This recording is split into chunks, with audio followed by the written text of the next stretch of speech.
কল্পনা করার জন্য স্যার। আমি ব্যক্তিগতভাবে স্যার কে কি করলাম আমি জানি না।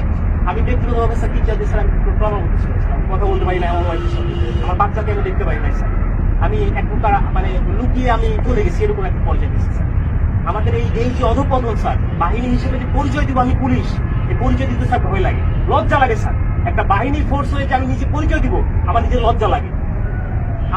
আমি একটা ছোট উদাহরণ দিই স্যার, আমি আসার পর যতটুকু দেখছি, এই যে জাতীয় সংসদ নির্বাচন শেষ যে নির্বাচনটা হয়ে গেছে স্যার, এই নির্বাচনে একক যে নির্বাচনটা হয়ে গেছে, পুলিশকে ব্যবহার করে যে নির্বাচনটা হয়ে গেছে, নির্বাচনে সারা বাংলাদেশে এককভাবে মামলা হচ্ছে স্যার।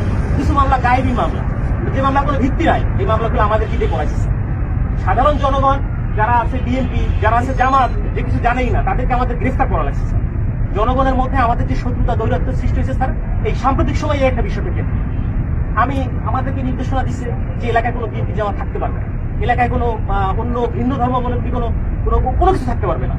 আমার এসপি স্যারকে তো আর মানুষ জানে না যে এটা আমার এসপি স্যারের কমান্ড ছিল, আমার ডিএজি স্যারের কমান্ড ছিল, এটা তো মানুষ জানে না। মানুষ জানে যে এটা আমি একজন সাব ইন্সপেক্টর, আমি এটা করছি।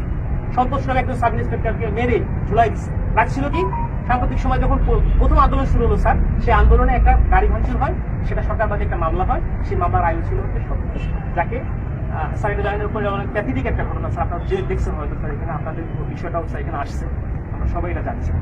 তো এইরকম স্যার অনেক বিষয় আছে স্যার, আমরা কথা বলার কোনো সুযোগ থাকে না। আমরা চাই স্যার এই বাহিনীটাকে স্যার, এই যে রাজনীতিকরণ, এই রাজনীতিকরণ থেকে আমাদের দাবি দেওয়ার প্রধান যে বিষয়টা, সেটা হচ্ছে আমরা এই রাজনীতিকরণের মধ্যে স্যার থাকতে চাই না। আমাদের স্যার এখানে কর্মবিরতি চলমান আছে স্যার, আমরা কর্মবিরতি নিয়েছি, সারা বাংলাদেশে একই অবস্থা স্যার। এখানেও স্যার আমরা যখন প্রথম এখানে আসছি, আমাদের ম্যাক্সিমাম সবাই স্যার সিভিলে ছিল, ম্যাক্সিমাম সবাই সিভিলে ছিল। আমি জানি না আমার অফিসার ইনচার্জ, আমাদের অফিসার আমাদেরকে সবাইকে মানে যেভাবে হোক না কেন, ফোর্সফুলি হোক যেভাবে হোক, আমাদের পোশাক করতে সে বাধ্য করছে। আমি স্যার পোশাক করি না। তার মানে স্যার এরা যে আমি চাকরি করবো না, আমি একজন এডুকেটেড পার্সন স্যার, আমি ফিজিক্সে মাস্টার্স করছি ঢাকা কলেজ থেকে। আমিও স্যার এই যে ছাত্র আন্দোলন করছি, আমিও পক্ষে। বাট এই পুলিশের সাথে সে প্রত্যেকটা হত্যাকাণ্ডের স্যার বিচার হোক, ছাত্র 200, 300, 400, 500 যা মারা গেছে, এটা বিচার হোক স্যার। আমরা চাই আমাদের যে সকল সিনিয়ররা স্যার কমান্ড করছে, যারা এগুলা করছে, তারা পার পেয়ে গেল কেন? তারা কিভাবে স্যার পার পেল? আমার এই প্রশ্নটা স্যার আমার থেকে যায় স্যার। কেন যারা অন্যায় করলো, যারা আমাদেরকে মানুষের কাছে শত্রু হিসেবে দাঁড় করাই দিল, তারা কেন স্যার পালিয়ে গেল? তাদেরকে কেন কেউ আটকালো না স্যার?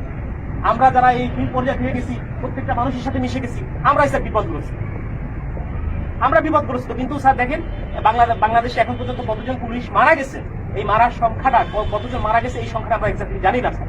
একটা বাহিনী হিসেবে আমরা পরিচয় দিচ্ছি, বাট আমি জানি না যে আমার ফোর্স, আমার অফিসার রাস্তায় পড়ে আছে, কুকুরে লাশ খাচ্ছে স্যার। এই কথা দেখার মতো, বলার মতো কেউ নাই। আমরা আসছি স্যার যে আমরা একটা কার্যক্রম শুরু করবো, আপনারা এটা করেন ওইটা করেন, এটা না স্যার। আগে বুঝতে হবে স্যার আমাদের জায়গাটা কোন জায়গায় স্যার, আমাদের চাহিদাটা কোন জায়গায় স্যার, এটা উপলব্ধি করতে হবে স্যার। আপনারা আসছেন স্যার, আপনারা এই ক্লান্তি লগ্নে স্যার বাংলাদেশ সেনাবাহিনী সবসময় আপনারা বাংলাদেশের সাথে ছিলেন, ওতপ্রোতভাবে জড়িয়ে আছেন স্যার। আমরা চেষ্টা করি স্যার। এখন আমার বন্ধু বান্ধব অনেকে আছে যারা আমাকে নিয়ে ঘৃণা করতো, আমাকে খোঁচা মারতো, পোক করতো, তারাই বলতেছে যে না দোষ, চলে কাজ কর, শুরু কর, উপলব্ধি করতেছে স্যার। বাংলাদেশে সর্বপ্রথম স্বাধীনতার যুদ্ধে বাংলাদেশ পুলিশ রাজারবাগে যে প্রতিরোধ গড়ে তুলেছিল, এটা তো অস্বীকার করার স্যার কিছু নাই। সারা বাংলাদেশের পুলিশের অবদান স্যার, অনস্বীকার যে অবদান, এটা অস্বীকার করার কোনো সুযোগ নাই। কিন্তু এই যে দলীয়করণ, এই দলীয়করণটা স্যার আমরা চাই। আমরা দলীয় কোনো গণনের মধ্যে আমরা থাকতেই চাই না স্যার। আমাদের প্রধান পয়েন্ট হচ্ছে এইটা, আমরা চাই পুলিশ একটা নিরপেক্ষ স্বচ্ছ বাহিনী হোক। আমরা স্যার মানে আমরা যে এই যে ইউনিফর্মটা পরে রাস্তায় বের হবো, আমাকে অমুক দলের লোক তমুক দলের লোক আমাকে ব্যবহার করবে, আমরা এটা চাই না স্যার। আমরা এখান থেকে বের হয়ে আসতে চাই স্যার। এবং ছাত্র জনতা যারা মারা গেছেন, আমরা বলতেছি যে ঠিক আছে, স্বাধীন হয়েছে দেশ, আমরাও একত্রতা প্রকাশ করি। আমরা কিন্তু পুলিশ কর্মবিরতি দিচ্ছি কেন? যে আমাদের পুলিশ মারা গেছে এটা না, আমরা চাচ্ছি যে সারা বাংলাদেশ যেভাবে সংস্কার হচ্ছে, আমাদের বাংলাদেশ পুলিশও ঠিক একই রকম ভাবে সংস্কৃত হয়ে একটা জনগণের পুলিশ হিসেবে আমরা প্রকৃত কাজ করতে হবে স্যার। এরকম ব্যবস্থা যদি হয়, আমরা স্যার রাস্তায় নামবো, আমরা মানুষের জন্য স্যার শপথ গ্রহণ করছি স্যার। অনেক চাকরি ছিল স্যার, করতে পারতাম স্যার, প্রাইমারি স্কুলে চাকরি করতে পারতাম, অন্য জায়গায় চাকরি করতে পারতাম, ব্যাংকে চাকরি করতে পারতাম। প্যাশনের কারণে স্যার এখানে আসছি স্যার। এটা একটা স্বপ্ন স্যার, যে বাংলাদেশ পুলিশে চাকরি করলে মানুষের যে সেবা দেওয়া যায়, এটা একটা স্বপ্ন। বাট এই স্বপ্নগুলা আমাদের নষ্ট করে দিয়ে গেছে আমাদের কিছু বিশেষ ক্যাডার, এখানে বলতে তার আপত্তি নাই। আমার স্ত্রী আজকে আমি লুকায়িত ছিলাম, আমার উপর ফেস ছিল, আমি জানি। আমাকে অনেক বন্ধু বান্ধব ফোন করে বলছি যে আপনি দেখেন না, রাজনৈতিক মামলা আমার কাছে ছিল স্যার, যার জন্য অনেকে বলছে, অনেক শুভাকাঙ্ক্ষী ছিল বিএনপি জামাতে, তারাও বলছে যে ঠিক আছে আপনি সেফলি থাকে। আমি যখন আসছি, আজকে খুলনা থেকে আসছি, গোপনে আসছি, আমার স্যার শেখ করি না, রাস্তায় চেকিং হচ্ছে স্যার, পুলিশ কিনা স্যার, এরকম বাংলাদেশ স্যার আমরা চাই না। এবং আমরা চাই নাই স্যার, আমরা চাই যে স্যার এই জিনিসটা থেকে আমরা উত্তেজিত হই এবং আমাদের যে 11 দফা দাবি আছে স্যার, আমরা চাই আপনাদের জায়গা থেকে স্যার যত কিছু করার, আমাদের স্যার এখানে আছে, প্রত্যেকটা জায়গা থেকে যত কিছু করার আমাদের যাতে করে আমাদের স্যার দ্রুত এবং একটা দাবি পূরণ হয়। পুলিশের স্যার এরকম বহু হয়েছে, তোমাদের এইটা দিব, ওইটা দিব, ওইটা করবো, সেটা করবো, কিছুই হয় না। আমরা চাই একটা প্রজ্ঞাপনের মাধ্যমে আমাদের এই দাবিগুলো মেনে নেওয়া হোক, যৌক্তিক দাবিগুলি।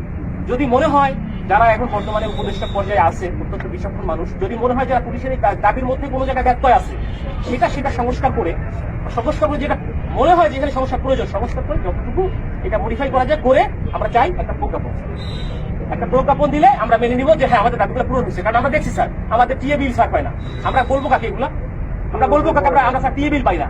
আমার কাজ করতে আমার পকেটে টাকা দিয়ে, আমার পুলিশিং মিটিং করতে, আবার ব্যানার করতে আমার নিজের টাকা থেকে, আমার ব্যানার করতে আমার নিজের টাকা থেকে, আমার এই করতে হবে, সেই করতে হবে, উঠান বৈঠক করতে হবে, সব আমার নিজের টাকা করতে হবে। কেন? আমার বেতনের টাকা স্যার আমি কোনো জায়গায় খরচ করতে পারবো না। এক কথায় শেষ। সরকারের প্রতি কাজ করতেছি, সরকার আমার বেতন দিবে, আমি আমার পরিবারের পিছনে ব্যয় করবো। আমি কেন আমার নিজের টাকা দিয়ে আমি ব্যানার করে কেন করতে যাবো? এটার জন্য আমার বাজেট থাকবে না? অবশ্যই বাজেট থাকতে হবে। আমার মাসে প্রথম 10 তারিখের মধ্যে আমার টিএ বিল দিতে হবে। আপনাদের বাহিনীর স্যার দেয় কিনা আমি জানি না স্যার। এই সুবিধাগুলো কি আপনাদেরও কি এরকম শুধু কমিটমেন্ট করে কি স্যার আপনাদের কি রেখে দেয় কিনা আমার জানা নাই স্যার। আমি যথেষ্ট মানে অনারের সাথে বললাম স্যার, কিছু মনে করা যাবে, অনেক কষ্ট স্যার আমাদের মনে, অনেক বড় কষ্ট স্যার। এখানে যারা আছে সবাই বলছে কথা বলতে হবে। এখানে স্যার আরো কষ্ট স্যার। এখানে আমরা কর্মবিরতি দিচ্ছি, আমার ভাই একজন কনস্টেবল স্যার কি ক্ষমতা থাকে, একজন সাব ইন্সপেক্টর কি ক্ষমতা থাকে স্যার? আমি তো স্যার মানে বোকার স্বর্গে বোকার মতো করে স্যার আমাকে নাঙ্গল আমার ঘাড়ে চালাতে যেভাবে স্যার দিবে আমি সেভাবে তুষার। এটা তো সাধারণ মানুষ বোঝে না। সাধারণ মানুষের সাথে আমাদের এই যে ফিল্ড পর্যায়ে যারা কাজ করি আমাদেরকে